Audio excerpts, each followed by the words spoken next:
my fellow campers? Bill Bunyan coming out here at Veurink's RV Center. A lot of questions I get. Can I winterize my RV or travel trailer fifth wheel? The answer is yes, you can. It's actually pretty simple. We're going to show you step by step with one of our top certified technicians here on how to do that. Stay tuned.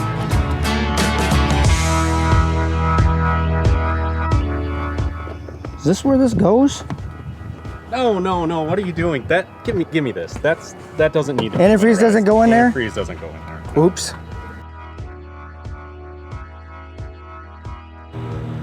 My name is Adam and I'm a certified RV tech here at Veurink's RV Center, and I'm going to be going over a few basic steps to get your unit winterized for the winter.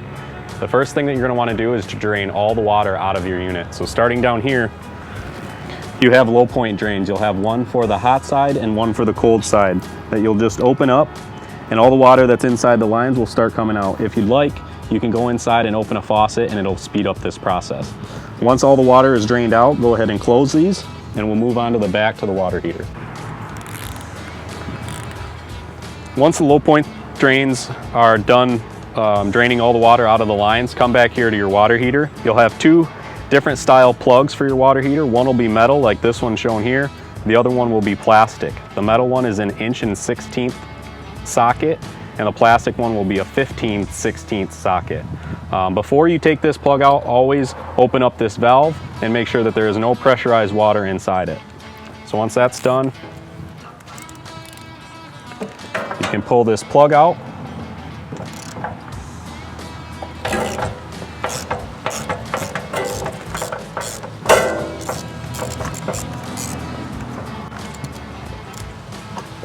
And any water that is in your water heater will start to drain out. Now you can just leave this plug out while we continue on with the rest of our winterizing procedure. Now Adam, how often does that rod have to be replaced? It'll take a couple years, maybe 3-4 years, depending on how much you use the water heater. But when all this material starts to erode away, it'll be about the size of a coat hanger in the middle. And when it gets 3/4 of the way gone, you're going to want to replace it with a new one. Now when you replace it, there's two different styles. They have different chemicals that coat the inside of the tank. This one has a welded bump on the end of it. The next one that you replace it with will just be flat, and you just continue to go back and forth every time you change it. So the one that you have is flat. That would be the next one that this water heater would be replaced with. Okay, so if yours looks like it needs to be replaced, we do have them in our parts department. They're available for sale.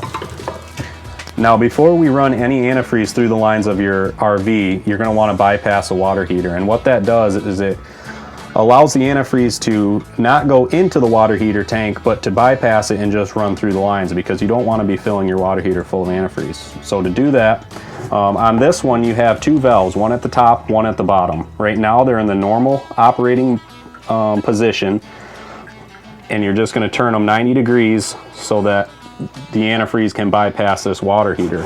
Do the same on the bottom, and now it's ready for antifreeze. Now Adam, after you do all of that, is there anything I need to do to this water heater in the springtime to get it ready to go camping? Yes, these valves in the springtime are going to be needed to be turned back to the normal position. So both of these would be back turned, pointing at the water heater, not pointing away from them. Now you can do this when we're all done winterizing today. I can turn these back and just leave them over the winter. That way in the spring, when you put water to this unit, it's just going to automatically fill that tank. But as of right now, we want these in the bypass mode. Now once you have the water drained out of your unit and the water heater bypassed, you're going to want to find your water pump. On this KZ Connect, it's right up here in the front storage compartment. And if you look inside the compartment here, you have your water pump and you have a couple valves. Now this valve is for the bypass hose. This bypass hose is going to get stuck inside one of these jugs of antifreeze, and that's what's going to draw through the pump and fill the lines with antifreeze. So you stick that in there, make sure that this valve is on. The other valve is coming from the freshwater tank. That valve needs to be closed. In normal use, this water pump draws from the freshwater tank and goes to your faucets, but today we want that drawing out of this antifreeze container. Okay, so Adam, when I visit the camp store to get my antifreeze, how many gallons do I need to buy? Depending on how many fixtures you have, typically about 2 gallons will be enough. You only need to run the fixtures long enough to get to see pink. You're going to get rid of all the clear water, and then once you see the pink antifreeze, you can shut that valve off. So depending on how much you have, if you do have a washing machine or a bunch of exterior faucets, you might need to get 3 and so on and so forth. It just depends on what you have. If you're doing a motor home with a dishwasher, washing machine, ice maker, you're gonna need more. But typically on just a towable, 2 gallons of antifreeze is enough. Okay, and if I didn't buy a Connect and I didn't have this bypass kit, Yep. what do I do? You can have one installed. We have bypass kits available that come in a kit. We can install it. You would just have to plumb it in line with your water pump coming from your freshwater tank. It's something that makes it a lot more convenient and that you're going to want to have in the future if you don't have one right now. Sounds good. Another drain that you're going to have is for your freshwater tank. Now your freshwater tank, you can open this valve and let that drain. You can just leave that open over the winter. It's not going to hurt anything. Also, as you move the trailer around after you winterize, any water that's left in that freshwater tank will slosh around and then be drained out. So I would open that up during your winterizing procedure and just leave it open. In the springtime, you're going to want to close that if you're going to be using your freshwater tank. But you'll realize pretty quick when you start to fill your tank, like on this one here with the gravity fill, if it starts coming out on the ground, then you just need to close that valve off. Now all these valves are basically located underneath the trailer, right, Adam? They are. They can be back behind this skirting, sticking out the bottom. You really have to kind of get under there and find them when you first get your RV, and then you'll know where they're at from there on. Once the antifreeze is set up inside the compartment with a siphon hose inside, you're going to come inside the unit and find your water pump switch. Once you turn your water pump switch on, it's going to start to draw antifreeze out of that jug. As it does that, you can go to each one of your faucets inside. You're going to do all the faucets inside. You're going to do the sink, the toilet, the shower, and then go outside and do all the faucets outside. Don't forget any exterior faucets.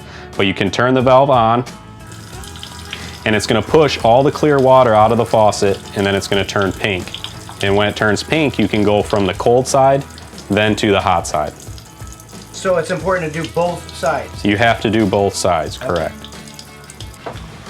So once you start to see pink come out of your faucet, this side is good, so you just switch it to the other side, depending on if you started with hot or cold. And once you get a good stream of pink antifreeze, you can go ahead and shut that off. This faucet is now done. Now you would move on to the bathroom and do the sink in there, the shower, and the toilet. Now there's no reason to pour anything in the sink for traps or anything? Nope. As you use this faucet and the antifreeze comes out, it's going to do everything that you need to do inside the trap. Yeah, pretty easy then. Very easy, yep.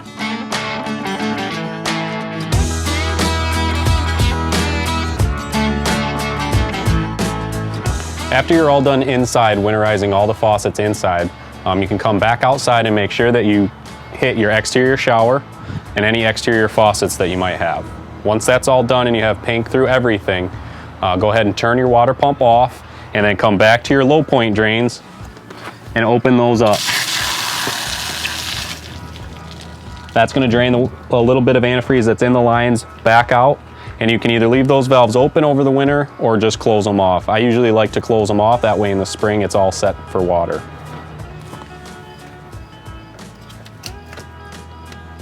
Once that's done,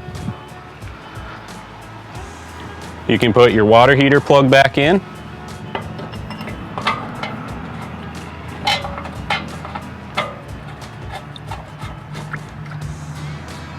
Once that's in and tight, go back inside where the bypass valves were and make sure that those are set back to normal. That way in the spring you don't need to remember that. It'll all be set up. You can just add your water to your freshwater tank or hook up to city water and it will automatically fill. So no, really, Adam, with this job, no fancy tools are required. Nope. Your average do-it-yourselfer at home can probably do this. Yep. Okay. Yep. The only things that you're really going to need is a socket, either 1 1/16" for the metal plugs or 15/16 for the plastic plug, depending on what water heater you have. There might be a couple panels that you'll have to take off to get to your water pump or to the bypass valves, but just anybody that has a screwdriver can get those off and get to that stuff. Great. Another question I get real often is the battery. What do I do with the battery during the winter time? You do not want to leave your battery inside your unit over the winter. There's a liquid in there that will freeze over the winter and it will crack the case of the battery, so make sure that you pull that out, store it in the basement, store it in the garage. If you have a trickle charger, put it on a trickle charger. That'll just keep it maintained over the winter. That way in the spring when you go to put it in, it's nice and charged. You never want to put a dead battery in the spring, so make sure that that battery is nice and charged up before you put it back in. Okay, should it be on the cement or should I put it on a shelf? Or? It'd be best if you could put a barrier between the cement and the battery, so if you have a piece of plywood or a couple 2x4s, set it on there, and then it should be good for the winter. Great. One more question, Adam. Hey, I get this a lot. What do I do with the exterior? I'm not able to get it inside for the storage. I know that's the best for it, but what do I do for it? Should I buy a cover? Should I go to Myers and buy a blue tarp, or what do I need to do? You definitely don't want to buy a blue tarp. A blue tarp is going to trap all the moisture that gets underneath there, and it's going to do more damage than good.